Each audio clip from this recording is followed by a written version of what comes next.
இடம்பொருள் நேயர்களுக்கு வணக்கம். ஸோ இன்றைக்கி வந்து பார்த்திங்க அப்படின்னா இப்போ பாண்டியன் ஷோ சீரியலை பொறுத்த வரைக்கும் இந்த சீரியல் இதுக்கப்புறம் தான் பார்த்திங்கன்னா கதையில் பரபரப்பான திருப்பங்கள்லாம் வரப்போகுது. ஏற்கனவே இந்த கதையை ஆரம்பித்த பொழுது செந்தில் மீனா கல்யாணத்துக்கு அப்போ ஒரு ஹை வோல்டேஜ் ட்ராக் இருந்துச்சு. ஆனால் அது பெருசாக ரீச் ஆகலை. ஏன் அப்படின்னு பார்த்திங்கன்னா நல்லா இருந்தாலும் கூட அப்போ தான் அந்த சீரியலுடைய புதுசு பெருசாக மக்கள் இன்னும் பெருசாக பார்க்க ஆரம்பிக்கல.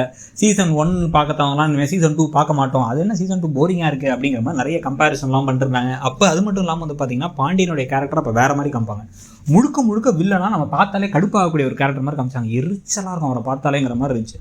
அங்கேருந்து அந்த கேரக்டரை மாற்றி அவருக்கு பின்னாடி இருக்கக்கூடிய பிரச்சனைகள், அவர் எதனால் இந்த விஷயங்கள்லாம் பண்ணுறாங்கிறது நமக்கு புரிய வச்சு அவருடைய லாஜிக் கொஞ்சம் ட்விஸ்டடாக இருந்தால் கூட அதில் என்ன காரணம் ஏது காரணம் அப்படிங்கிறதெல்லாம் நமக்கு தெளிவாக காமிச்சிட்டாங்க. அதுக்கு பிறகு தான் இப்போ பார்த்தீங்க அப்படின்னா கதிர்ராஜியுடைய திருமண ட்ராக் வந்துச்சு. அந்த கதிர்ராஜி திருமண ட்ராக்கை அழகாக ஒரு 4 வாரம் 3.5 வாரம் பாக்கியலட்சுமி கூட சேர்ந்து ஒரு இதை போட்டு மகாசங்கமத்தை போட்டு செமையாக கொண்டு போய் அதில் பல திருப்பங்கள்லாம் கொண்டு வந்து நம்ம கோமதியை வில்லியாக்கி, முதல்ல பாண்டியனை வில்லியனாக்கணும், அப்புறம் கோமதியை வில்லியாக்கி கோவப்பட்டு எரிச்சப்பட்டு, ஆனாலும் பார்த்திங்க அப்படின்னா அந்த கல்யாணம் நடக்குமா நடக்காதா, நடந்துருச்சா, அந்த கடைசி நிமிஷத்தை நிற்குமா, எப்படி இவங்களுக்குலாம் எப்படி தெரிய வரும், அப்புறம் என்ன பண்ணுவாங்க, இந்த நகை காணாமல் போயிடுச்சு அதுக்கு என்ன பண்ணுவாங்க அப்படின்னு பல கேள்விகளோட அந்த போர்ஷனும் முடிஞ்சிச்சு. அதுக்கு பிறகு பார்த்திங்கன்னா கதையே மாறிடுச்சு. நிறைய பேர் பார்க்க ஆரம்பிச்சிட்டாங்க, ரொம்ப பிடிக்க ஆரம்பிச்சிருச்சு. நிறைய ரசிக்கிற மாதிரி விஷயங்கள் இருந்துச்சு. மீனா தனியாலாம் 2-3 எபிசோட்லாம் கலக்குனாங்க. ஃபேமிலியாகவே பார்த்திங்கன்னா சரவணனை முன்னாடி காமிக்காமல் இருந்து இப்போ சரவணனை பார்த்தா நமக்கே அனுதாபம் அவரை பிடிக்கிற மாதிரி அவ்வளோ நல்லவராக இருக்கார். ஓவர் நல்லவராக இருக்கார். உலகத்துக்கு ஒத்து வராத அளவுக்கு நல்லவராக பாவமாக இருக்கார் அவர். ஸோ அவருக்கு இப்போ என்ன எப்படி கல்யாண ட்ராக்குங்கிறத போகிறதுல இப்போ பார்த்திங்கன்னா அவருடைய ஜோடி யாருன்னு காமிச்சிட்டாங்க. சரண்யா கண்மணிங்கிற கேரக்டரில் அவங்க உள்ளார வந்ததுக்கு பிறகு தான் கதையில் இன்னும் ஒரு சூடு பிடிக்க போகுது. ஸோ 3 மகன்களுக்கும் மருமகள்கள் வந்துட போகிறாங்க. அதில் ஒவ்வொருத்தங்களும் ஒவ்வொரு விதம். மீனா அவங்க அம்மா பாட்டு கூட சண்டை போட்டு அவங்க கல்யாணத்தை விட்டுட்டு ஓடி வந்தாங்க.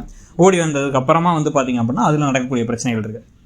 இன்னொரு பக்கம் பார்த்திங்க அப்படின்னா இவங்க கதிர்ராஜிக்கு விருப்பமே இல்லாமல் ஆனால் அதுவும் ஓடி போய் கல்யாணம் தான். அந்த கல்யாணம் வேறு, அந்த பையன் ஏமாத்திட்டு போயிட்டா இந்த கல்யாணம் நடந்துருச்சு அப்படின்னு சொல்லிட்டு இதில் இப்போ என்ன நடக்க போகுது, இதுலேயும் கண்டிப்பாக சக்திவேல் முத்துவேல் அந்த கல்யாணத்தை நிறுத்த ட்ரை பண்ண, அது இவங்க தான் நிறுத்த ட்ரை பண்ணுறாங்க, எல்லா கல்யாணத்தையும் கெடுத்து விடுறது இவங்க தான் அப்படிங்கிறது மீனா கூட ஒர்க் பண்ணுறவங்க மூலமாக தெரிய வர. அதனால தான் என் கணவர் அந்த சக்திவேல்கிட்ட பேசிட்டு தான் கோவப்பட்டிருக்காரு அப்படின்னு சொன்னதுக்கப்புறமா அதை வச்சு வரக்கூடிய பிரச்சனைகள், அந்த பையனுக்கு ஏதோ பிரச்சனையாமே குழந்தை பெற்றுக்கிறதுல அப்படின்னு ஒரு தடவை சக்திவேல் கிளப்பி விட்டால வதந்தி, அந்த வதந்தி சுற்றி வருது.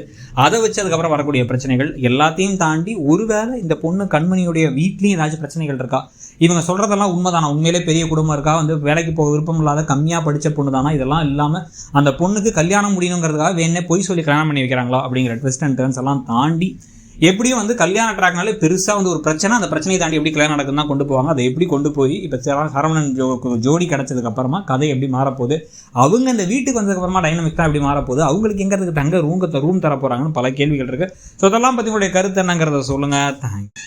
இடம்பொருள் நேயர்களுக்கு வணக்கம். ஸோ இன்னைக்கு பார்த்தீங்கன்னா